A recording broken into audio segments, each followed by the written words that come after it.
কিন্তু আমি এই জন্য জবাব দিলাম না যে আমার সামনে বড় বড় বুজুর্গ সাহাবী বসে আছেন, তারা যদি না দিতে পারেন আর আমি যদি ছোট ছেলে জবাব দিয়ে দিই তাহলে ওরা বেইজ্জত হয়ে যাবে।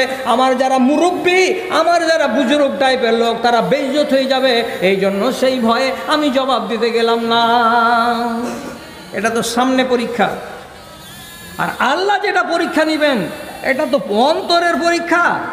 আল্লাহ দুই পরীক্ষা নাও, আল্লাহ তাআলা সব জানছেন এই সাহাবীগুলো কে কেমন। তখন আল্লাহ রসুলকে কি বলছেন পরিষ্কার করে আরবি ভাষাতে, কোরআনের ভাষাতে আয়াত নাযিল করে আল্লাহ তাআলা বলছেন, উলাইকাল্লাযীনা ইমতাহানাল্লাহু কুলুবাহুম। এই লোকগুলো সেই লোক যাদেরকে আল্লাহ রাব্বুল আলামিন পরেজগারির জন্য, তাকওয়ার জন্য পরীক্ষা করেছেন। এই লোকগুলো সেই লোক যাদের অন্তরের পরেজগারিকে আল্লাহ রাব্বুল আলামিন পরীক্ষা করেছেন। তাতে কি পাওয়া গেছে? এরা সবাই পাস করে গেছে, এরা সবাই কামিয়াব হয়ে গেছে। এমন একটাও লোক খুঁজে পাওয়া যায় না যে আল্লাহর পরীক্ষায় এরা কেউ ফেল পড়ে গেছে। কামিয়াব সব মুসলমান কটা কামিয়াব, সব সাহাবী কটা কামিয়াব। ভালো ছাত্র জীবনে ফেল পড়ে না? ফেল তো পড়ে। তো আল্লাহ যে বলে দিলেন এরা সব কামিয়াব, এরা কেউ ফেল পড়েনি, তাহলে রসুলের যুগে কোনো ফেল পড়া ছাত্র নাই? আছে, ফেল পড়া ছাত্র আছে। এগুলো লোকের নাম জানিয়েন না, না জানাটাই ভালো। কেন যে রসুলকে পেয়ে যে নিজের আখেরাতটাকে বানাতে পারেনি তার মতন হতভাগা আর কে হতে পারে? এই জন্য সেই লোকগুলো রসুলের সাথে উঠে, রসুলের সাথে বসে, তারপরেও আল্লাহর পরীক্ষাতে পাস করতে পারেনি, বদনসিব হয়ে মরে গেছে। এই ফেল পড়া লোকগুলোর নাম না জানাটাই ভালো। তবুও তো সকালবেলায় খালি মৌলবীদের আপনি জোখা নিয়ে বেড়াবেন যে আজিমুল সাহেব ফেলকে পড়েছিল, যে মাদ্রুদ্দোজা মৌলবী বললো কিন্তু নাম একটারও বললো না। তো নাম বলে দিচ্ছি একটা সাহাবীর নাম হলো মুদঈম। একটা সাহাবীর নাম হলো মুদঈম। রসুলের উটের লাগাম ধরে টেনে নিয়ে যেত। এই লোকটা রসুলকে পাওয়ার পরেও, আল্লাহ রসুলের সোহবাত সঙ্গ পাওয়ার পরেও মরে যদি গেছে তো লোকেরা মনে করেছিল কপালওয়ালা লোক মরে গেল। আল্লাহ পাকের রসুলের খাদেম হিসাবে উটের লাগামধারী লোকটা মরে গেল তো ভালোই হলো। রসুল বলছেন না, ভালো হলো না। কেন ভালো হলো না? ওই যুদ্ধের মাঠ থেকে বাড়ি আসার কালে যুদ্ধের ময়দানে একটা লম্বা চাদর পেয়েছিল গানিমাতের মাল, সেটাকে জমা না দিয়ে বাইতুল মালে নিজে তাও করে ব্যাগের ভেতরে ভরে রেখে দিয়েছে, ভাগ হতে ওটা দেয়নি। বিনা ভাগে না জানিয়ে ওই চাদরখানাকে ব্যাগে ভরে রেখে দিয়েছে। সেই অপরাধে এই লোকটা জাহান্নামের আগুনে জ্বলবে। কিয়ামতের দিন আল্লাহ রাব্বুল আলামিন তাকে জাহান্নামের আগুনে দিয়ে দেবেন। ফেল পড়ে গেছে বেচারি। আর একটা লোক ফেল পড়ে গেছে, তার নাম আরবিতে লেখা আছে কিরকিরা। আমি কি করব? এই নাম লেখা আছে তো এর নাম কেউ বলছে কারকারা আর কেউ বলছে কিরকিরা। যদি কিরকিরা হয় আরবিতে তাও হোক, যদি কারকারা আরবিতে নাম হোক তাও হোক। এই লোকটা রসুলকে পেয়েছে, রসুলের সঙ্গ দেখেছে, রসুলের সঙ্গে উঠেছে, দিন ইসলামকে মেনেছে, জেনেছে, তারপরেও মরণের কালে ইমানের মরণ মরতে পারেনি। আল্লাহর কি দয়া, আল্লাহর কি হুকুম হলো যে বেদিন হয়ে মারা গেছে, ওর কপালে আল্লাহ তাআলা জাহান্নাম লিখে দিয়েছে। আব্দুল্লাহ বিন উবাই কি এমনই লোকের লোক, রসুলকে আজীবন শুধু পুড়িয়েছে, আজীবন ভেজেছে, আজীবন জ্বালা যন্ত্রণা করেছে, আর করে করে করে করে করে করে মরেছে। আর এই লোক যে মারা গেল, তো সেই লোক ইমানদারি পাক্কা জীবন নিয়ে মরতে পারেনি। এর সম্বন্ধে তামাম মুহাদ্দিসিন বলছেন। আরে এই পাশা দিকে কি আছে রে? এই সোনার দিকে কি আছে পাশা দিকে রে? কি মনে করেছে সেখানে? জমিদারি পেয়েছিস নাকি? শালা আদবও নাই, কায়দাও নাই, একেবারে তো শালা ফাল হয়ে গেছে, একবারে তালবিলি হয়েছে। তো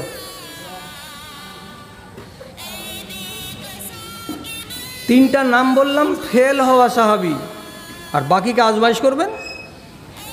আজমাইশ কি করবো? আল্লাহ তাআলা বলে দিলেন উলাইকাল্লাযীনা ইমতাহানাল্লাহু কুলুবাহুম। এই সেই লোকগুলো যাদের অন্তরকে আল্লাহ তাআলা পরীক্ষা করে নিয়েছেন এবং সব কামিয়াব, সব কামিয়াব। আরও যদি শুনতে চান তাহলে শুনুন। আল্লাহ রসুল চাচ্ছিলেন মক্কায়, হুদায়বিয়ার দিন আটকে দেওয়া হলো, সব লোকটিকে যেতে দেওয়া হলো না, সোলা চুক্তি হলো, এবার মক্কা যেতে দিব না, আগামী বছর আসবে। অনেক লম্বা কথা, ছোট করে বলছি। হযরতে উসমান কথা বলবার জন্য মক্কার ভিতরে গেলেন।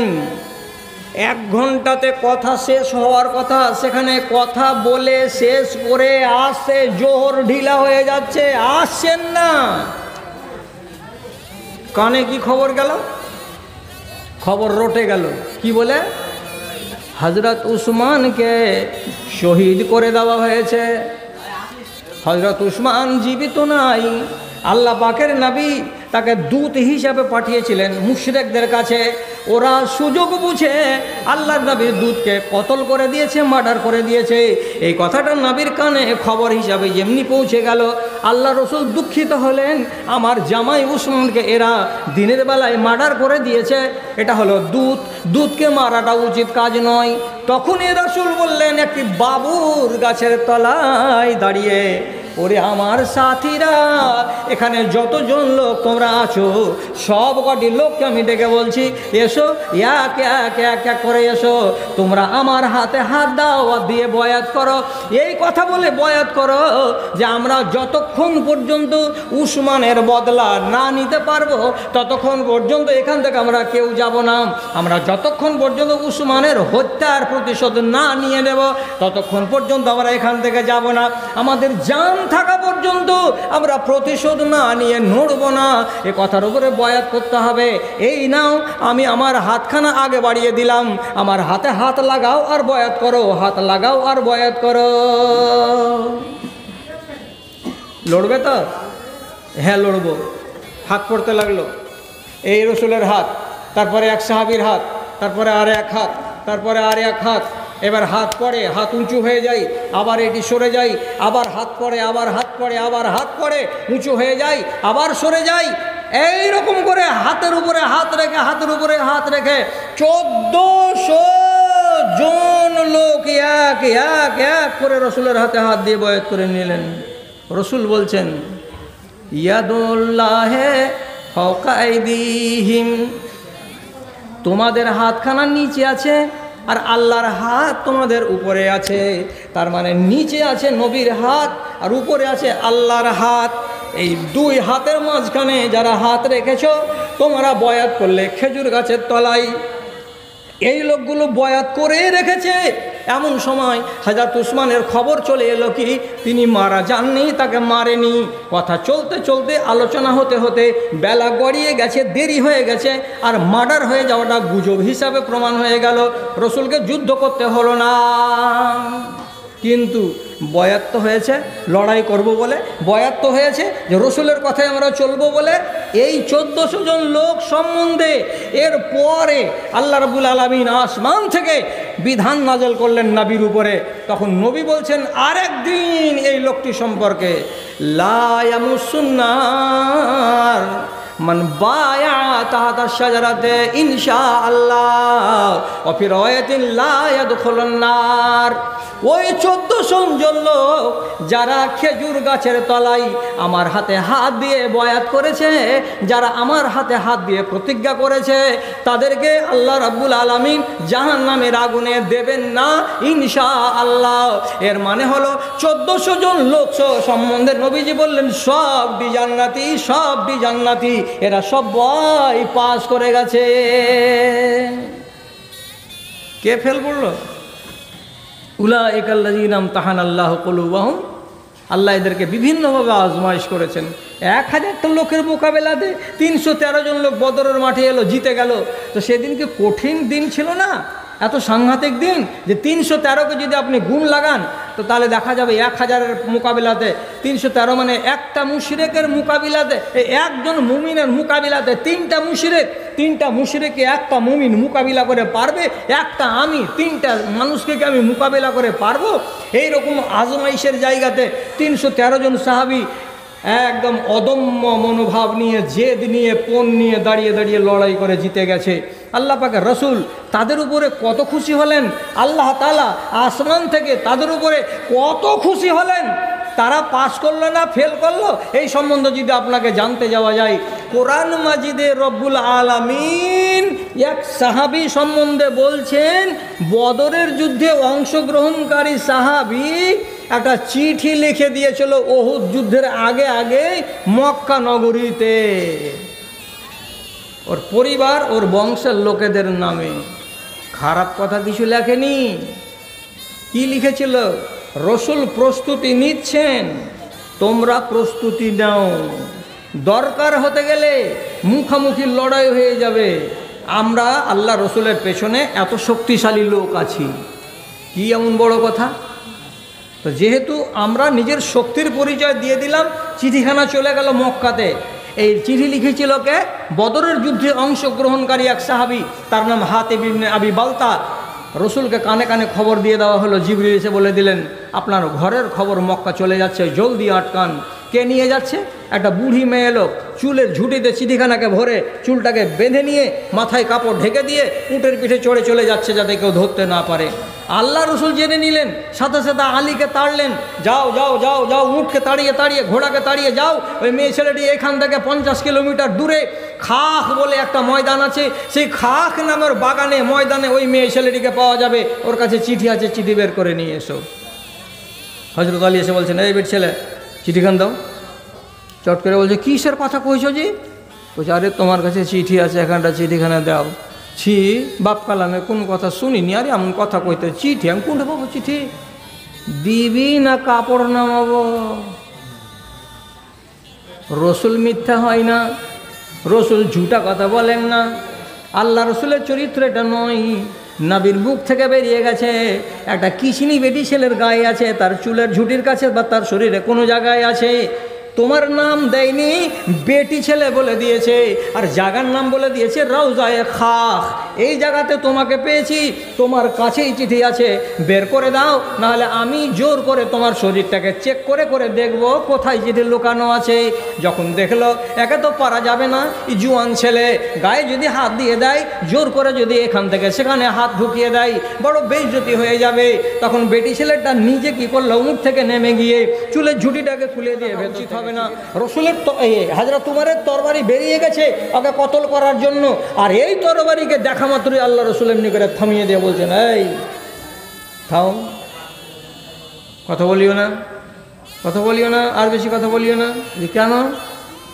তোমার কথা বলার আগে আল্লাহ রাব্বুল আলামিন বদরের 313 জন সাহাবী সম্বন্ধে বলে রেখেছেন। কি কথা বলেছেন আল্লাহ তাআলা? নবী বলছেন, কোরআনে আল্লাহ বলেছেন, ইমালু মা শি'তুম কাদ গাফারতু লাকুম। ওরে বদরের যুদ্ধের সাহাবীরা, তোমরা যারা জীবন ত্যাগ করে দিতে তৈরি ছিলে, বদরের ময়দানে 1000 জন লোকের মোকাবিলায় নিজের প্রাণকে মুঠের ভেতরে নিয়ে লড়াই করেছিলে, তোমাদের ঈমানকে পরীক্ষা করা হয়ে গেছে, তোমাদের মনকে পরীক্ষা করা হয়ে গেছে। অতএব আল্লাহ তোমাদের দিকে আর অন্য কিছু দেখাচ্ছেন না, ডিগ্রি দিয়ে আল্লাহ তাআলা বলছেন, ইমালু মা শি'তুম, তোমাদের মনে যা লাগে তাই আমল করো। ইমালু মা শি'তুম, যা ইচ্ছা লাগে তাই তোমরা করে যাও। কাদ গাফারতু লাকুম, তোমাদেরকে আমি মাফ করে দিয়েছি, তোমাদেরকে আমি ক্ষমা করে দিয়েছি। বদরের যুদ্ধে উপস্থিত সাহাবীগুলো কেউ গুনাহগার নয়, কেউ পাপী নয়। আল্লাহ পাকের রাসূল আরেক জায়গাতে বলছেন, হুদাইবিয়ার দিন যতটি লোক ছিল, আর বায়াতে রিজওয়ান বাবুরের গাছের তলায় যতটি লোক বয়াত করেছিল, আর যতটি লোক, যতটি সাহাবী বদরের যুদ্ধে হাজির হয়েছিল, ইনশাআল্লাহ এরা একটাও আল্লাহর জাহান্নামে যাবে না, এরা সবাই জান্নাতি, এরা সবাই জান্নাতি। আল্লাহ তাআলা কি বললেন? ইমতাহানাল্লাহু কুলুবাহুম, ওদের অন্তরকে আল্লাহ তাআলা পরিষ্কার করে নিয়েছেন, পরীক্ষা করে নিয়েছেন, তোমরা সব পাস। এই এখানে মুদাররিস কেউ নেই, এক একটা কেউ নেই মুদাররিস এখানে, বা কমিটির লোক যান না, আর বাঙালি একটা দিয়ে দেন না জোর করে, তাহলে হঠাৎ করে বুঝতে পারবে। ভাই, আজকে আপনাদের কপাল গুনে আগেকার বক্তার যথেষ্ট ওয়াজ হয়েছে, আর আমি দেশি বাভুন আমারও অনেক ওয়াজ করা হয়ে গেল, এখন বাজছে 1:25। মজলিসটা কি ভাঙবেন না নাকি? ওরকম কি দই চিড়া খেয়ে টেয়ে চলে এসছেন যারা ফজর পর্যন্ত আমাকে চালাতে হবে আর আপনারা কেউ চালাতে হবে? এত লম্বা আর চালাতে হবে না, আর ছোট করেই চালাই। এই কয়েক মিনিটের ভেতরে, কয়েক মিনিট, না না না না না, শুনেন শুনেন শুনেন শুনেন, কোরআনের কথা শুনেন। আল্লাহ তাআলা বলছেন ওয়াজআলনা নাওমাকুম সুবাতা ওয়াজআলনা নাহারা মাশা, দিন বানিয়েছি রুজি তলাশ করবে তার জন্য, আর রাত বানিয়েছি ঘুমের দ্বারাই শরীরে শক্তি তৈরি করবে তার জন্য। রাত যদি জেগে জেগে কেটে যায়, শক্তি গায়ে থাকবে না, সকালবেলায় কাজে মন বসবে না। ঘুম হলো সবচাইতে বড় ঔষধ, ঘুম হলো বড় প্রোটিন। এই জন্য ঘুমে ব্যাঘাত ঘটানো চলে না। আল্লাহ তাআলা নিজে বলছেন রাতের বেলায় খবরদার ওই বাদরামি করবে না, আর খবরদার গেজিয়ে গেজিয়ে রাত কাটাবে না। রাসূল পরিষ্কার ভাষাতে বলেছেন বাবুস সামারে বাদাল ইশায়ে, এশারের নামাজ পড়া হয়ে গেলে দুনিয়ার গল্প করা মোটেই যাবে না। যদি হাদিসের কথা হয়, যদি কোরআনের কথা হয়, কিছু সময় কাটিয়ে নেওয়া যাবে। আর তাই বলে হাদিসেরই যদি কথা হয় আর কোরআনেরই যদি কথা হয়, আমরা রাত 2:30 পর্যন্ত বয়ান শুনবো, রাত 3টাতে গিয়ে বাড়িতে গিয়ে ঘুমাবো, আর আমাদের 4:30টার সময় আজান পড়বে হাইয়া আলাল ফালা বলে। তো আজানকে শুনে আপনি আর আমি অঘর ঘুমেই থেকে যাব। ফজরের নামাজ যদি ছুটে যায় তাহলে 6 ঘন্টা ওয়াজ শুনে কোনো কাজ দিল না। অতএব রাতটাকে আল্লাহ তাআলা কি করেছেন? আমার আপনার আরামের জন্য করেছেন। আমাকে আরাম করতেই হবে, আপনাকে আরাম করতেই হবে, না হলে দিনের বেলায় রুজি তলাশ করা আমার সম্ভব নয়। মুর্শিদাবাদে আইন হতে চলেছে, আইন আইন মানে মৌলবীদের আইন, 12টার পরে ওয়াজ করব না, 12টার পরে ওয়াজ করব না। এরকম যদি লেখাপড়া করেই নাই তো এটা কি খাটবে না মনে করছেন? যখন এগুলা খেটে যাচ্ছে যে 13,000 টাকা আগে না দিলে আমি যাব না, তো তাহলে এটা কেন খাটবে না? যে আমি যদি 12টার পরে আমি ওয়াজ করব না, এটাও খেটে যাবে। এটাকে আমি সমর্থন করি, রাত 12টার পরে ওয়াজ চলবে না। আমি আরও প্রস্তাব দিয়েছি এই দেশের লোককে, আর সব লোক মানছে, কিন্তু মেরাজুল উলুমালা মানে না। কি মানে না? এই এদের কপালে মাদ্রাসার গ্রাউন্ডটা ছোট, তো কপালের দোষ। এই যে এতটি বেটি ছেলে আছে, এরা একই জায়গাতে বসে আছে কষাকষি করে। তো চাইছিলাম যে কোনো একটা অন্য জায়গাতে গলিতে ওদের ব্যবস্থা করে দেন, আর ওদেরকে স্ক্রিন দিয়ে দেন, দিয়ে ওদের কাজটা আলাদা করেন। বলছে পার্শ্বে কোনো বড় গলি নাই তো আর একটা প্রস্তাব এইটাই করেন। সব জায়গাতে শুরু হয়ে গেছে, আপনারাও করেন। বেলা 12টা থেকে শুরু করে মাগরিব পর্যন্ত বেটি ছেলের ওয়াজ হবে, আর মাগরিবের পর থেকে বেটা ছেলের ওয়াজ শুরু হবে। আলহামদুলিল্লাহ, আপনি নিয়ম অনুযায়ী যদি আগান তো বেটি ছেলের কাছ থেকে যেইটি আদায় হওয়ার আছে ইনশাআল্লাহ ওইটি আদায় আপনি পাবেন। বাটনাওয়ালা প্রথম বছর করলো 96,000 টাকা মেয়েদের কালেকশন হলো, তার পরের বছর করলো 1,37,000 টাকা কালেকশন হলো। তারপরে আবার 16 তারিখে মেয়েদের ওয়াজ আছে, তো 16 তারিখের দিন বেটা ছেলে আসবে না। ওরা টার্গেট করেই রেখেছে যে আমরা এদিন আমাদের মেয়ে ছেলের কাছ থেকে আমরা 2.25 লক্ষ টাকা কালেকশন করব। তো ওকে তো দাঁতে লহু লেগে গেছে। আপনি কি করছেন? আপনি ওইটা চালু করে দেন যে আমরা দিনের বেলায় বেটি ছেলে আর রাতের বেলায় বেটা ছেলে, তাহলে মজলিসটা মানাবে, আর এই বিশৃঙ্খলাটা হবে না।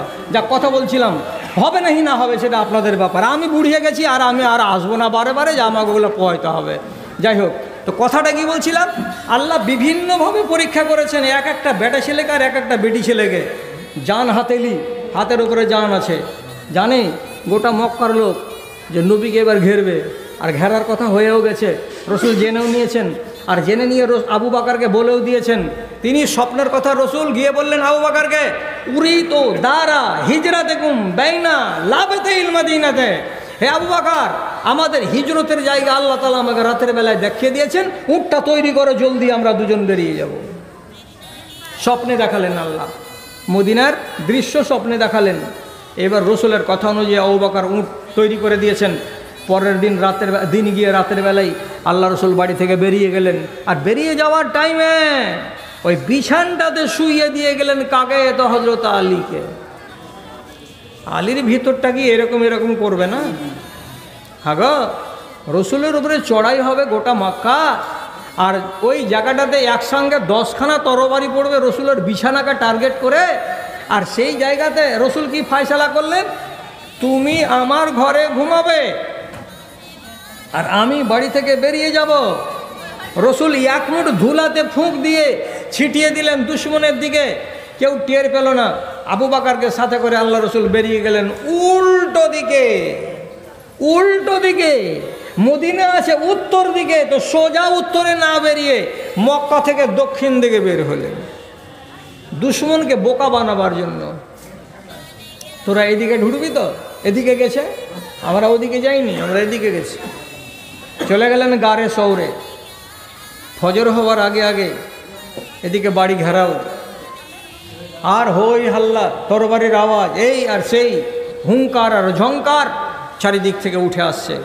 ঠিক এইরকম টাইমে বাড়ির ভেতরে কে আছো, বেরাও, বাড়ির ভেতর থেকে বেরিয়ে আসো, কা পুরুষ হয়ে শুয়ে আছো কিসের জন্য? চিৎকার মারছে, রসুলকে পেতে গেলে কোপাবে। হেন টাইমে একটা হালকা চাদর গায়ে দিয়ে হযরত আলী রসুলের ঘর থেকে মাশাআল্লাহ একদম নিশ্চিন্ত মনে হাঁটতে হাঁটতে চলে আসছে বাইরের দিকে। একটা বড় বড় চোখ করে দেখছে, দেখে বলছে যে আন্তা, তুমি মানে এই ঘর থেকে বেরিয়ে আসছো? তো রসুল কই, রসুল কোথায় গেছে? তখন হযরত আলী জবাব দিয়ে বলছেন, তোরা কি আমাকে বেতন দিয়ে নবীর যোগানদারি করতে রেখেছিলি নাকি? আমি রসুলের কি যোগানদারি করার জন্য আছি নাকি? তোরা কি আমাকে বেতন দিয়ে রেখেছিলি যে রসুলকে দেখে রাখতে হবে? আমি কোথায় আছে কি খবর দেব? আমি তো কিছু খবর দিতে পারবো না। বলছে, আরে তো তুই যে রাতে ঘুমিয়েছিলি এই বিছানায়, আমরা তুই এখন বের না হতে গেলে ঘর খুলে দিয়ে চাদরের উপরে কোপ চালিয়ে দিতাম, তখন যে তোর গলা কাটা যেত, তোর ধড় কাটা যেত, তুই যে মারা যাতি, কিসের সাহসে ঘরের ভেতরে শুয়েছিলি? আলী বলছেন, নবী যখন আমাকে এ ঘরের ভেতরে ছেড়ে দিয়ে যান, তখন তিনি বলে দিয়েছেন, হে আলী, আরাম করে আমার বিছানায় ঘুমাও সকালবেলা পর্যন্ত, তোমাকে কেউ মুসিবত দিয়ে টাচ করতে পারবে না, তোমার উপরে কেউ আক্রমণ করতে পারবে না। এই কথা বলে দিয়ে রাসূল এখান থেকে বেরিয়েছেন। তাই আমি নিশ্চিন্ত মনে সারা রাত ঘুমিয়েছি, এত মিষ্টি ঘুম দিয়েছি রাতের বেলায় যে দুশ্চিন্তা আমাকে ধরেনি। তোমরা আমার বাড়ি হানা দেবে আর আমাকে পেয়ে যাবে আর আমাকে মার্ডার করে দেবে, এরকম দুশ্চিন্তা আমাকে লাগেনি। আমি আরামের সঙ্গে সারা রাত নিশ্চিন্তে ঘুমিয়েছিলাম। রসুল যে বলে দিয়েছেন যে তোর উপরে আক্রমণ করে কিছু করতে পারবে না, তো তোরা আক্রমণ করে কি করতে পারবি? রসুলের কথা মিথ্যা না তোদের কথা মিথ্যা? তুই কোনটা বলতে চাইছিস? আল্লাহ পাকের রসুলের কথা 100% সত্য, কাজে তোরা আমার কিছু করতে পারলি না। সকাল হয়ে গেল আর নবী কোথায় গেছে আমি জানি না, এটাও সত্য কথা। কত বড় ইমানের পাটা আছে জি! ভুল একটু হয়ে গেলে কোপ পড়বে, জীবনটা চলে যাবে, তথাপি রসুলের বিছানায় আরামসে শুয়ে আছে। এদের পরীক্ষা, এদের আল্লাহ রাব্বুল আলামিন মেয়েদের আর ছেলেদের নানানভাবে নিয়েছেন, আর যেখানেই পরীক্ষা নিয়েছেন সেখানেই পাস। দানের মশলা এলো তো রসুল বলছেন, এই দান দাও তো, তোমরা দান দাও তো, দান দাও তো। উসমান বলছেন 100টা উঁট দিব আর উঁটের লাগাম দিব, আর উঁটের পিঠে যেটা পালং লাগে, বিছানা লাগে, সেটাও দিব। মানে শুধু উঁট দেব না, উঁটের উপরে এমনি চড়া যাবে না, এত গা গরম উঁটের। উঁটের উপরে একটা শতরঞ্জি পাড়তে হয়, ওটাকে বলা হয় আরবি ভাষাতে আফতাব। ওই পালানটা, ওই ক্যাথাটা তাও দিব, আর লাগাম দেব, শুধু উঁট দেব না, 100টা দেব। দেখছেন, একটা কথা বলতে নেই 100টা উঁট বেরিয়ে গেল। রসুলের মন ভরেনি, তখন আবার বলছেন, মাই ওজাহেজ লে জয়সিল ওসরাতে, কে দিবে আজকে বিপদের দিনে? এই দরকার আছে, এই দরকারটাকে কে পূরণ করবে? হযরত উসমান বলছেন, বুঝতে পারলাম আল্লাহ পাকের রসুল 100টা উঁটে আপনার কাজ হবে না, আমি 200টা উঁট দেবো আপনাকে, পালানো দেব, লাগামও দেব, শতরঞ্জিটাও দেব। এই করে করে করে করে হযরত উসমান গনি রাদিয়াল্লাহু তাআলা আনহু আল্লাহ পাকের নবীকে 800টা উঁট দিয়ে দিলেন। 800টা উঁট, 800টা উঁট। একটা উঁটের দাম কত? গত বছর কুরবানি দেওয়ার জন্য জালালপুরের লোক একটা উঁট কিনে নিলেন, তো কত দাম লাগলো? তো 37,000 টাকা। একটা উঁটের দাম যদি আজকের বাজারে 40,000 টাকা হয়, তাহলে 800টা উঁটের দাম কত লাগে? নবীর মুখ থেকে একবার কথা বের হয়ে গেল, হযরত উসমান 800টা উঁট দান করে দিলেন। কি পরীক্ষা নিবে এদের গো? আবু বকর দান এনেছে, উসমান হযরত উমর দান এনেছে। তো রসুল দেখছেন যে দুজনই আমার শ্বশুর, উমরও শ্বশুর, আবু বকরও শ্বশুর, কে কতটি দান এনেছে। তো আজকে উমর মনে মনে খুশি এতটি দান এনেছি, আর আবু বকর এতটি এনেছে, অল্প 2 কেজি থেকে 2.5 কেজি, আর আবু বকর একবারে ধামা ভর্তি করে নিয়ে এসেছে। আর মনে মনে খোশ হাজার তোমার যে আজকে আমি আবু বকরকে জিতবো দানের দিক দিয়ে। রসুল প্রশ্ন উল্টে দিলেন, দিয়ে বলছেন, আবু বকর, দান যে নিয়ে এসেছ, বাড়িতে কি রেখে এসেছ? আবু বকর বলছেন, বাড়িতে যা ছিল তাই এনেছি। রেখেছি কাকে? তো আল্লাহর রাসূলকে। হায় রে, এসব লোকের কি পরীক্ষা নেওয়া যায়? 2.5 কেজি তো কি, বাড়িতে কি রেখেছ? বলছে আল্লাহকে এবং রাসূলকে রেখে এসেছি, আর যেটি দানা ছিল সেটি নিয়ে চলে এসেছি। উমারকে বলছেন, উমার কি করেছ? বলছে আল্লাহ রসুল, যতটি দানা পানি ছিল এই ধামাতে করে আধটি নিয়ে এসেছি, আধটি পরিবারের জন্য রেখেছি। এইখানেই হেরে গেলেন হাজরত উমার। ধামাতে বেশি আছে, বেশির দিকে দেখলেন না। আল্লাহ পাকের রসুল বলছেন, তোমার ইমানের দিকে তাকালাম। আবু বকর কম হতে গেলেও যা বাড়িতে ছিল সবই নিয়ে চলে এসেছে। বাড়িতে কাকে রেখেছে? আল্লাহকে এবং তার রাসূলকে। আর তুমি এনেছো এতটি আধমন দানা, অথচ রেখেছো বাড়িতে আধমন দানা। তুমি তোমার বাড়িতে আল্লাহ এবং আল্লাহর রাসূলকে রেখে আসনি, অতএব পাস করে গেছে ফার্স্ট ডিভিশনে কে? তো আবু বকর। দানের বেলায় এরা পিছনে নয়।